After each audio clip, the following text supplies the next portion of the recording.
Christmas is right.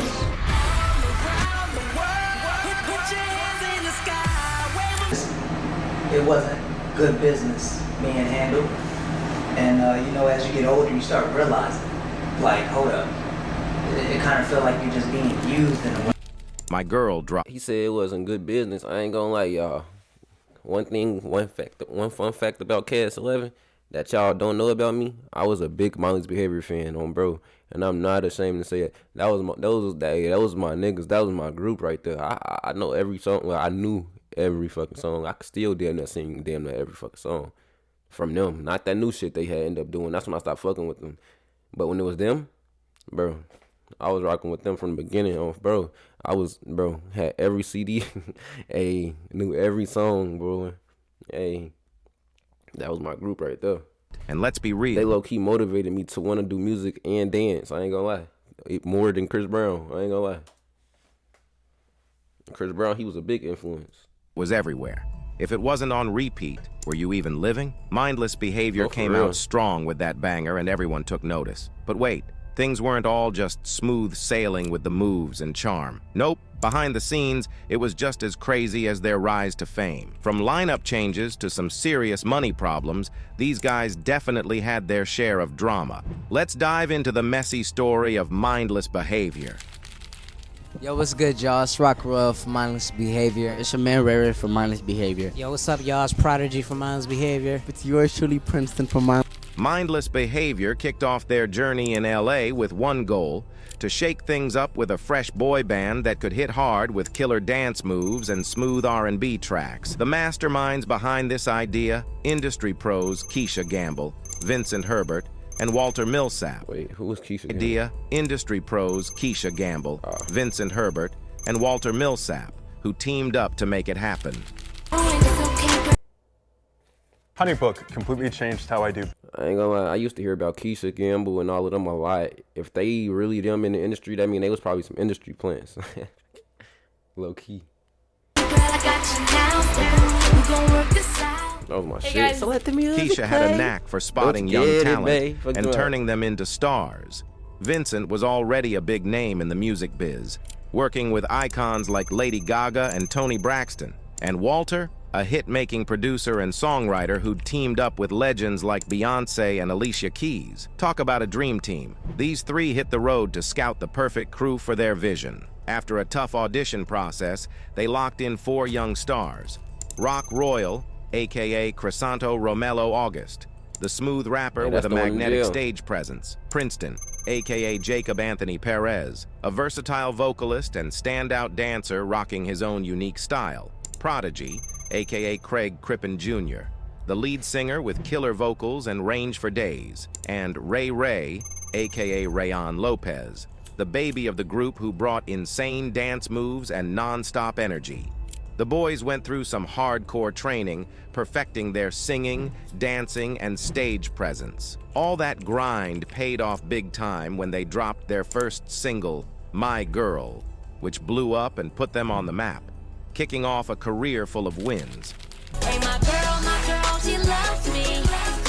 I know I'm on her mind. The boys went from showing off at local talent shows to becoming a national breakout, all thanks to their hustle and non-stop grind. After Keisha Gamble, Vincent Herbert, and Walter Millsap brought them together. The group... I seen Walter Millsap before. He be on interviews with them. Keisha Gamble, y'all let me know. He look homeless. I ain't gonna lie. I ain't trying to be bogus or nothing, but she look like she not one of them people in the industry on bro. She look like she don't got that much power on bro. Like, what the fuck? Vincent Herbert and Walter Millsap they look brought them professional. together. She don't. The group spent 2 years going all in, nailing their dance moves, leveling up their vocals, and sharpening their stage game. Along the way, they clicked as a crew and carved out their own sound and style. Bro, so they put them behind the scenes for 2 years and had them working, making music, and just working, putting in work for 2 years behind the scenes before they dropped. That's crazy. That's like a label, bro. That's like you got a whole buzz and a label signs you, and then they say, okay, you got to go through artist development and do all this shit, and we gonna make you a star. But you not dropping for 2 years. You got to go under the radar for like 2 years. Then you gonna pop back out and be a star. I do that shit. That shit'll be a hit on bro. In 2010, all that hustle finally paid off when Mindless Behavior dropped their debut single, My Girl. The track blew up Damn. fast, We text pulling each them other a straight lot. into the spotlight. Between the catchy lyrics and their jaw-dropping dance moves, they had fans hooked and buzzing for more. The momentum didn't stop there. In 2011, they dropped their first album, Number One Girl, packed with R&B and pop bangers that showed off just how much talent these guys had. The album shot up the charts, officially stamping them as the next big thing in the music game. It's Mrs. Right. Their glow-up wasn't just about dropping hits. It was their electric performances and fun personalities that had fans totally obsessed. These guys didn't just stay in one lane either. They hit the road with legends like Janet Jackson and Justin Bieber, leveling up their fan base and getting their name out there big time. Mindless Behavior didn't have it all smooth sailing. They hit some serious bumps along the way. The biggest curveball, Prodigy, aka Craig Crippen Jr., dipped out in 2013. As the lead singer and a major part of the group's identity, his exit was a tough blow. No, for real, bro. His exit made me stop fucking with them. Like, and Prodigy, like, he was my favorite one. Because, like, you was the group, bro. Like, I ain't gonna lie. They didn't drop no vlogs and do none of that shit back then, because I guess nobody was really doing that shit for real. But they did drop one little vlog and shit when they was like a studio vlog. And then that's when I found out that it was all of them on the songs. I thought the group was basically Prodigy singing and the rest of them dancing. Unless they was on the songs, because they was barely on the songs. But I didn't know all of them was on the songs. Like, every song, all of them was on doing the ad-libs and doing the doubles and shit. I ain't know all that. So, when he left the group, I ain't gonna lie, I stopped fucking with him, because then they tried to get that new nigga. Then that shit was not the same. I ain't gonna lie. Y'all let me know in the comments if y'all agree. That shit was not the same. That was the major downfall. If he wouldn't have left, I feel like the group probably wouldn't have broke up. And they could still be busting. They could have been busting right now still. Probably would have not been a group, but they could have still been a group though. Like, man. Exact reasons behind his decision stayed pretty hush-hush, but one thing was clear. The crew had to step up fast and figure out how to keep the show going without him. It was a big drama moment for the group. Word on the street is that it was a mix of creative differences and personal stuff going down. Prodigy, aka Craig Crippen Jr., apparently felt like he was getting bullied by the other guys, which made him bounce. They never really spilled all the details about what went down, but it was clear things had been tense for a while. Prodigy getting bullied by them is crazy. Especially the fact that folks went to jail. The other one, I think he was in some trouble, and the other one gay. How you the main nigga and you getting bullied? Like, that's crazy. That gotta be an accusation. It's crazy. No, I'm kidding. Nah, Prod, he's very live. Like, he likes to function a lot. He likes to turn up. Even with Prodigy gone, the rest of the group kept grinding and brought in fresh faces to keep things moving. But the drama didn't end there. In 2014, Rock Royal, Crisanto Romulo August, also bounced, and his exit came with a whole lot of baggage. Legal issues stirred up even more chaos, making things messier for the crew.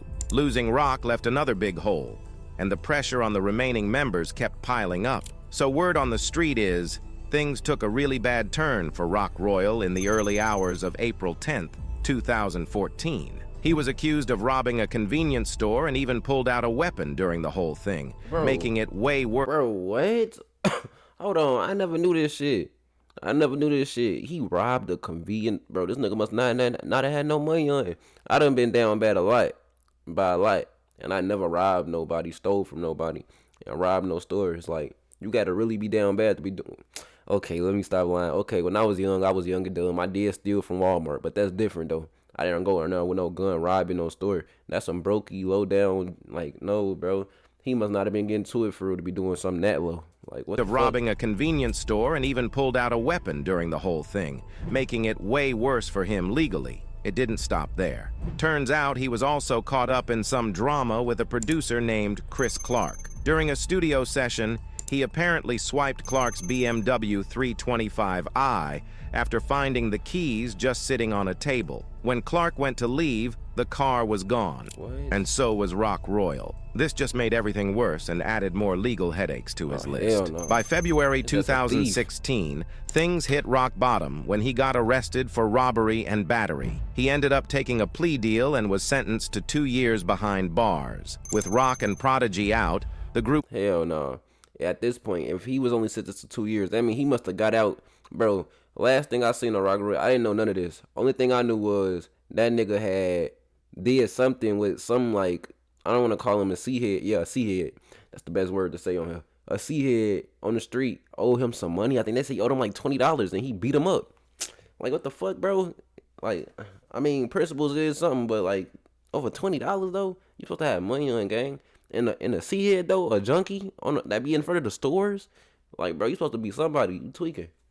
Through a major When you give shakeup. people money like that, you're supposed to be just giving that shit to them. You're not even supposed to expect it back. You're supposed to be just like having a good heart and giving. This nigga be tripping. Bringing in EJ and Mike River to the mix. They definitely had the skills and energy to keep things fresh, but let's be real. It wasn't the same mindless behavior fans had fallen for. The new crew hustled to keep their name alive and keep fans hooked, but you could tell the shift in the group's dynamic was hard to miss. The group definitely hit a rough patch after all the drama and member changes. Fans had to get used to new faces and a different sound, which wasn't easy.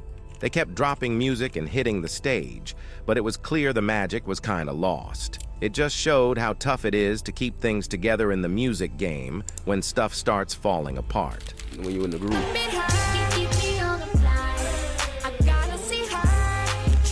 As mindless behavior. But you would think, like, bro, if y'all not stupid and y'all some good managers and shit, like, y'all getting over on them kids for what? Y'all know when they grow up, they gonna realize that shit and they gonna say something, bro.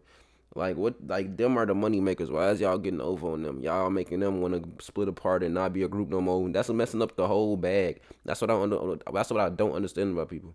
Y'all be fucking up the whole bag over some little temporary shit that's gonna end because you getting over on motherfuckers and not being genuine. That's why you can't trust people. You gotta keep your circle small, man, because people be weird. Like, started blowing up, crazy. Things got messy behind the scenes with money and music rights. As their fame grew and the cash started rolling in, the group found themselves at odds over who should get what when it came to earnings and who actually owned their music. Like I said earlier, the group was originally put together by big-name industry pros Keisha Gamble, Vincent Herbert, and Walter Millsap, who were key players in shaping their career, sound, and success. But as the guys got older and more aware of the business side of things, they started to wonder if they were getting the fair share they deserved. They started facing major money drama as the guys felt like they weren't getting their fair cut of the cash they were raking in. yeah, obviously they wasn't getting their fair cut of the cash. If folks out there robbing stores and doing armed robberies and beating people up over $20, then obviously they wasn't getting their fair cut. They wasn't getting to it for real. Because last time I checked, I think Prodigy still live with his OG. So it's like, bro,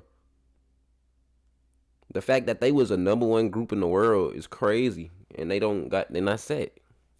The Migos, they set, but they all cousins and they run their shit. They set, man. Shit be crazy. As their fame skyrocketed, they brought in big money from their music, tours, and merch. But the members weren't happy with how the profits were being split. It was clear they felt shortchanged and wanted a bigger slice of the pie for all the work they put in. Also, owning their music was a big deal for the group. If they had the rights, they could still make money off their... Hell no, y'all, bro, and that's one thing about it. I don't even think they wrote their own music. Y'all are not finna get rights to y'all music if y'all not writing y'all own music. That just don't make sense. Y'all sound dumb. They really shaped y'all whole career. Like, now it sound like I'm on their side, but it's the truth. They shaped y'all whole career and gave y'all all this money. Well, not money. They gave y'all all this shit. And y'all think y'all finna get the rights to it? Y'all didn't even make it. Y'all didn't pay for the studio time. Y'all didn't pay for these professional ass music videos. Y'all didn't pay for all these classes, for these choreographies or nothing. That's not how that shit worked. Songs long after they dropped. This wasn't just about cash in the moment. It was about setting them up for the... Owning their music meant they'd have more control over their careers. They could call the shots on how their tracks were used and make sure it fit with what they were all about.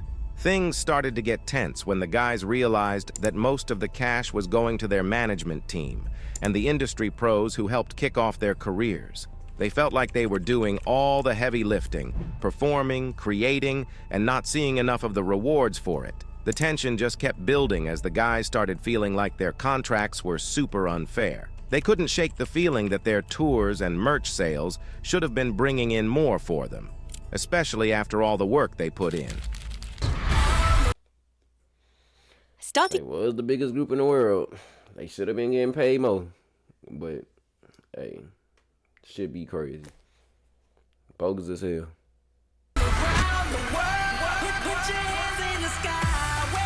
So, they decided it was time to renegotiate their contracts. They weren't feeling the deal they had and wanted a bigger cut of the profits and more control over their cash flow. But getting those new terms wasn't easy. There were a lot of people involved, including their managers and lawyers, making things way more complicated. The drama over money really started to tear the group apart. While they were all on the same page about wanting to get paid fairly, trying to fix things with their contracts was no easy task. It highlighted just how messed up the whole artist pay situation is and how much power the industry really holds. Even though they tried to sort it out, the constant financial tension took a serious hit on the group's chemistry and overall mood. Yo, what's good, y'all? It's Rock Royal from Mindless Behavior. It's your man Rare from Mindless Behavior. Yo, what's up, y'all? It's Prodigy from Mindless Behavior. It's yours truly, Princeton from Mindless. After Mindless Behavior called it quits, each member went off and did their own thing. Prodigy, the main singer of the group, kept pushing his solo music career. That nigga did not keep pushing his song. Bro, what they finna say? Singles, trying to carve out his own Nigga didn't drop lane. singles. That nigga dropped two solo. songs within like 4 years. He bogus as hell. His ass did not keep grinding. His ass stopped grinding. His ass was, man, why y'all capping on him like that? Y'all trying to make him sound better than he actually did. His ass did not do nothing. Because I was keeping up with all of their ass for a good minute, and none of their ass was doing shit. He dropped like 2 songs. The other nigga dropped like 1 song, and then he went to jail. Then, don't lie on him like that. Even with all the ups and downs, he stayed focused on his music and kept sharing it with his fans. Princeton didn't just stick to music, he got into acting too. He dropped some solo tracks and even landed roles in a few projects. His skills in both music and acting helped him keep his fan base while opening up new doors. Ray Ray, on the other hand, ditched the music scene and dove into the world of visual arts. He used his creativity to make a name for himself with his artwork. Even though he wasn't making music anymore, he stayed connected with his fans through his art. Rock Royal, even though he hit some serious legal bumps that definitely threw a wrench in his career, but that didn't stop him. He's still grinding, working on his music, and staying active on social media. He's had his share of ups and downs, but he's not giving up on his comeback. EJ and Mike River, they've been low-key with their solo career. And the only thing about them is, this probably why they ass stopped growing. Because they ass never had a grind from the start. They ass went and tried out to be inside of a group, got picked, and then their whole career was handed to them. And somebody literally gave them their career. They didn't work for that shit. That's why once the label and shit and all that shit ended, and he thought he was gonna go off and do some shit, he ain't even know where to start. Let's be for real. Like, you don't know no type of business. You don't know no type of grind. You don't know what the real grind is. You only know what they telling you to do, gang. Like, that's probably why they ass talking about they still working on their comeback, bro. It's been like 10 years, bro. I mean, they could still come back. It's not hard. They ass just probably don't know how, which I don't understand how they don't, but like, I don't know. Because, man, that shit crazy. While not as in your face as the others, they've been working on their own music and quietly building their skills. Mindless Behavior's legacy is still going strong, thanks to the loyal fan base that keeps supporting the guys on their solo journeys. Each member's been doing their own thing, flexing their unique talents and passions. They've faced some major hurdles, but their commitment to their craft and their fans keeps them relevant and their energy alive. I can tell you exactly how all of they ass could literally, like, man, they ass tweaking. I ain't even finna do it. I'm gonna get back with y'all in the next video.